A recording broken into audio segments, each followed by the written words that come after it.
Here's an email which I received from another doctor. I have 3 kids, ages 3, 5, and 16-year-old teenage girl going on 22. Okay.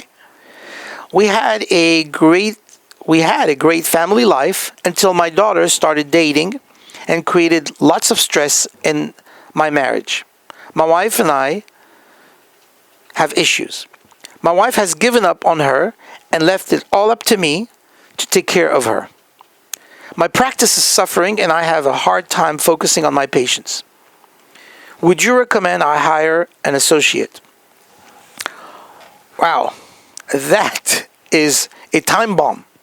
That is a time bomb.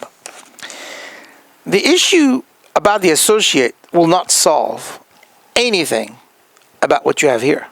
Let's go back into this. You got 3 kids. Kid's 16-year-old. 16-year-old girl. You said she's going on 22. First of all, that should be a compliment. That means that she is mature. For whatever reason, you should be blessed that she should also be healthy. But in this case, if she's going on 22, she's a mature young lady. At the same time, we realize that teenagers are a different human being for a short period of time in their lives, which is called adolescence, before they become adults. They try to find where to be. They don't know.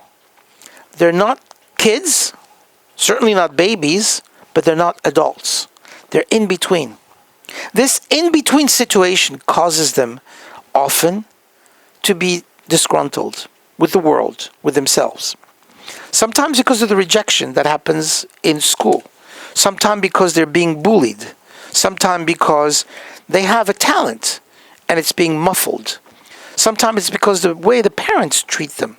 Sometimes it's because the association with the friends that they have brings about negative results. There's all kinds of issues. And at 16 years old, there's so much going on. You have to understand them. The fact that your wife has given up on her, that is not a good sign. That is not a good sign. A parent should never give up on their kids, ever. There will always be your kid. You can divorce a partner, a spouse. You can divorce a wife. You can quit a job. You can change countries and move to another place. You can change your suit and you can get a new car. All these things are interchangeable anytime in your life. Heritage cannot be changed. And the kids is a heritage, is a gift that was given to you by God Almighty for you to have that child. That was given to you under one condition, that you do the best with that kid. Give them everything that they've got. The first thing I would do, doctor, according to your question here, and the stress that it's bringing into your marriage, is take that out. Take out the stress in your marriage. This has nothing to do between you and your spouse. You may have differences as to how to handle this. And there may be some stress, and there probably is. I know. I had 7 kids myself. I know these things happen. I am not immune to any of these things. Even though, thank God, I've had beautiful children. Every single family goes through this. Every single family. It should not bring the stress between you and your spouse. The first thing to do is sit down with your spouse and say, stop. When we're together, we should think and put our minds together. So instead of being 2 separate units, make it one. So we become stronger, better, wiser, greater together. Of ways on how we can take care of that child. Because remember, you also have a 3 and a 5-year-old behind it. What is it going to be by the time they get to those ages? They see things, they hear things.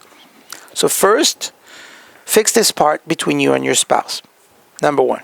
Number 2, tell your spouse, you said, my wife has given up on her and left it all up to me. Absolutely not. Ever. It is never a one-sided issue. That's why there are 2 parents. It's difficult enough as it is. You read statistics worldwide. And I understand, I'm not sure if it's accurate, but it's certainly close to that. 1 out of 2 marriages fall into the category of divorces today. something close to that. Millions of people get divorced. Why?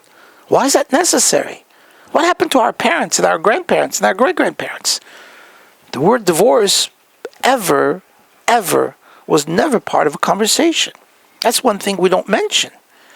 So the people are divorcing because they can't handle the situation.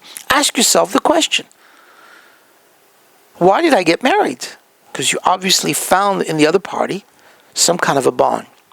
You found chemistry, you found love, you found goodness, and you had a purpose. That purpose hasn't changed. You may have changed. The purpose shouldn't have changed. And you need to focus on that. You need to look into that and say, what can I do? So number one, fix your marriage with your spouse and don't have issues about the kid. Number two, make sure that your wife does not give up on the daughter. Under no circumstances. She needs to go give back. And more than that, she needs to love her more than ever. Not rejection, but accepting in every way possible. Wherever you are, be there at 100%. Let her take her out. Once a week, twice a week, 3 times a week, whatever it takes. Go around the block, have discussion. Maybe go on a bike ride. Maybe go do some kind of a function.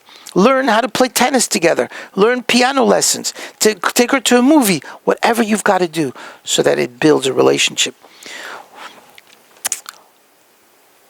Without the relationship, there's not much going on. Once you look into this, you will see that things will work out. Your practice will become better. And you won't need an associate. To hire an associate just to take care of your problems at the practice does not resolve the issue. Because the issue is not in the practice. It's in you. You're the one with the issue. You need to fix that. Now, let me just say, however, in all fairness, if you are experiencing a tremendous amount of stress and you could see that between the marriage, the kids, and everything that's going on, you're not able to handle the stress yourself, then you might want to take time off for a period of time and bring in an associate that's going to help you unload some of the pressure. That would be reasonable. But I would not recommend this for a long-term basis. Because if you've been in practice for all those years, and I don't know because it doesn't say in the email, but you've been in practice and you've been successful, then there's no reason why there should be that question. All right? So that would be my recommendation, and you can go from there. All right.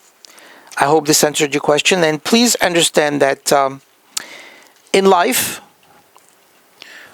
what happens to all of us. It's not what happens that determines, however, the quality of our life. Because that happens to each and every one of us. The wind will blow on every one of us. It's what we do about what happens that will make a difference. I hope this answered your question, and I wish you the best in your marriage. And I hope that this kid, that 16-year-old kid, proves to you that she is a wonderful kid and that you love her more than ever, because that kid will make the difference in your life. And remember that the gift of God to give you a kid, it's special. You need to treasure it. You need to cherish it. And you need to be grateful for that. I wish you all the best, and thank you very much for the email.